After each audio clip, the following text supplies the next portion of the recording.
Salut! Pour ma première vidéo de l'année, j'avais envie de vous partager un projet auquel j'ai eu la joie de participer durant l'été dernier. Ce projet, c'est la construction d'une maison en bois terre-paille dans le sud de la France, près de Perpignan. Mais avant ça, il faut savoir que la construction de maisons classiques en béton, qu'on voit un peu partout, bien qu'elles soient résistantes, est aussi très polluante, notamment à cause du ciment qui est responsable d'environ 7% des émissions mondiales de gaz à effet de serre. En me renseignant un petit peu sur les différentes méthodes de construction, j'ai rapidement pu voir que des alternatives bien plus écologiques existent et c'est dans ma soif de découverte et d'apprentissage que j'ai participé à un chantier participatif pour aider Elodie et Damien dans la construction de leur maison en bois, terre et paille. Je suis très heureux de leur donner la parole sur ma chaîne pour vous présenter cette méthode plus respectueuse de l'environnement, de la santé, mais aussi plus économique et adaptée à l'autoconstruction. C'est dur à dire autoconstruction.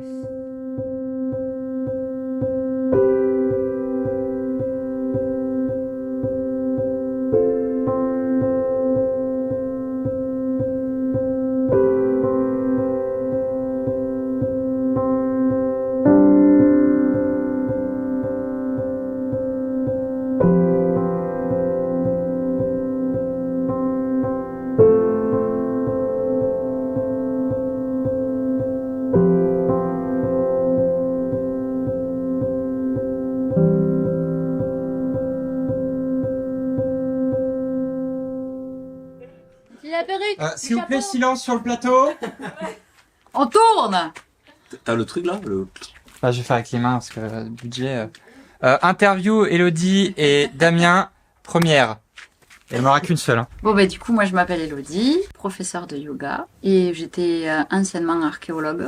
Et c'est à travers le métier de l'archéologie que j'ai découvert les différentes techniques de construction en terre. Ça a commencé à nous mettre un petit peu la puce à l'oreille pour la construction de la maison, en se disant qu'un jour peut-être on ferait nous aussi une construction avec des matériaux sur place. Moi je m'appelle Damien, de profession grimpeur et lagueur, rien à voir dans le bâtiment. Et comment je suis arrivé à ce projet, en fait c'est par rapport au métier d'Elodie où elle faisait de l'archéologie. J'étais très sceptique sur les maisons en terre paille, mais surtout en terre. Et en faisant un stage sur les endus, je me suis rendu compte que ça peut être quelque chose de pas mal. Suite à ça, on m'a offert des bouquins qui étaient en rapport à ces techniques. Et cette technique, la terre paille, m'a séduite, donc on a pris cette technique-là. Voilà. Ça fait 2 ans que le projet est lancé, en sachant qu'on est quand même tous les deux en activité. On ne pouvait pas se lancer que dans ce projet-là et arrêter toute activité. Enfin, ça a été un choix de notre part. Donc là, on a fait petit à petit. Damien a fait tous les plans, tous les calculs de structure. Ouais, je me suis inspiré du bouquin que j'avais. Construire en terre paille. Construire en terre paille, c'était vrai. Et il y avait la technique des chevrons. C'est une technique, en fait, c'est du 6x6. Et ça permet de faire une construction qui est légère, qu'on peut se faire soi-même et qui est assez rapide. C'est ce qui me plaisait dans le projet. Voilà. À part les grosses poutres qui font 500 kg, tout le reste ça a été fait à la main, posé à la main. Quoi. Voilà. C'est ce qui m'intéressait. Et vous êtes en autoconstruction? Complètement. Oui. Ouais.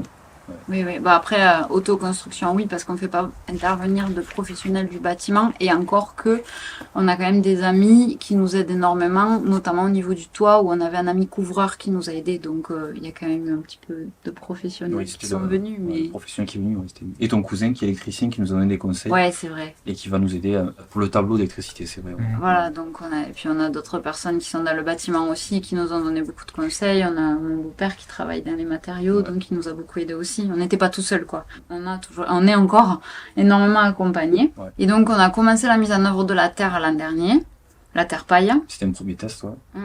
On a été testé avec de la famille et des copains.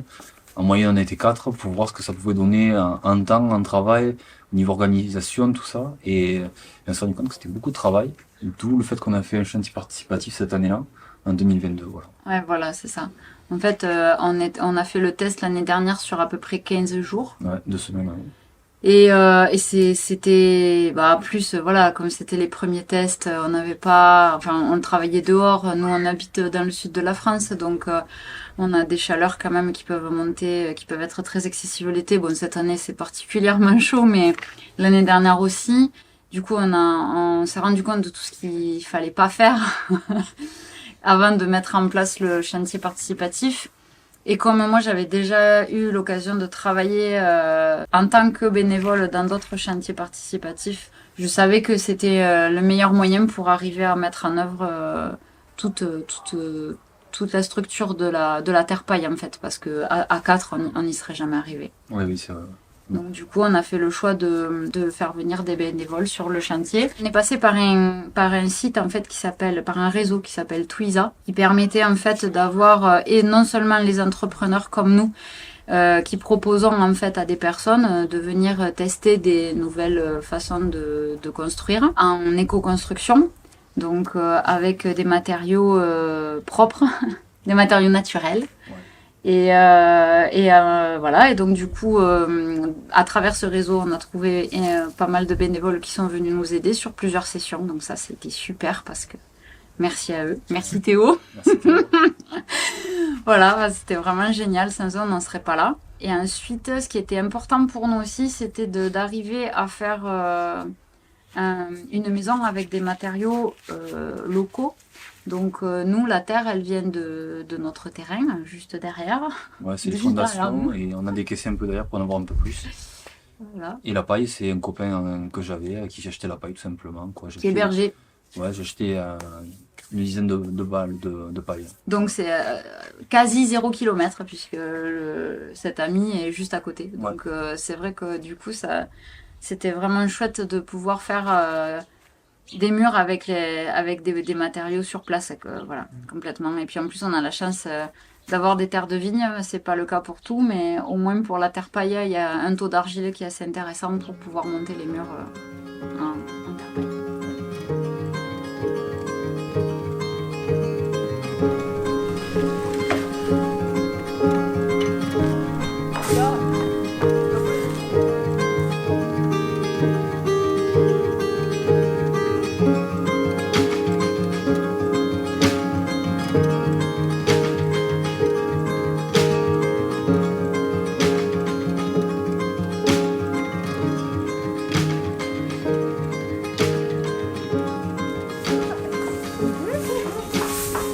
Alors vas-y Hello, explique-nous.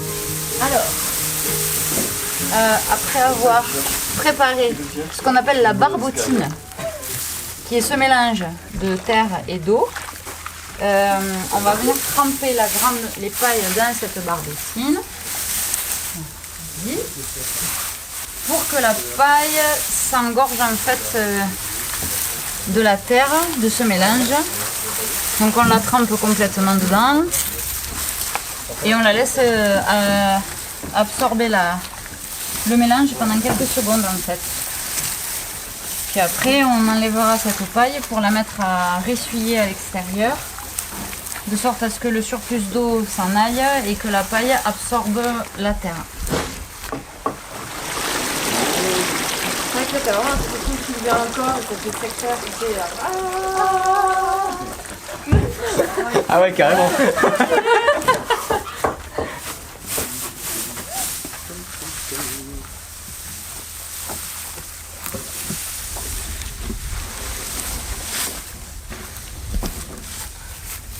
Et là, on a de la paille toute prête. Du coup, si on la laisse un jour de plus, ça donne quelque chose de beaucoup plus, je sais pas comment dire, pâteux. Et celle-là est plus simple à appliquer. C'est pour ça que c'est cool d'en faire aussi, d'en préparer pour le lendemain. Parce que comme ça, on peut déjà commencer la journée. Et en plus de ça, elle est meilleure. Là, Damien, il nous installe les planches de coffrage. Et ouais, je comble les petits trous. Hop. Bonjour. Ça kitsch ici? Ça kitsch.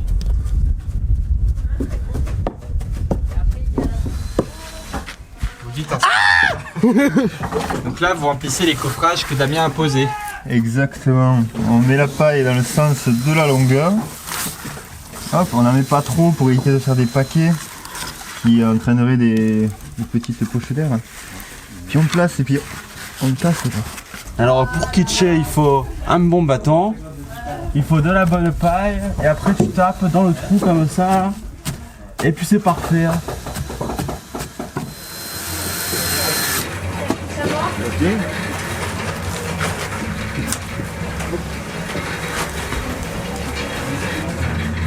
Et voilà le résultat.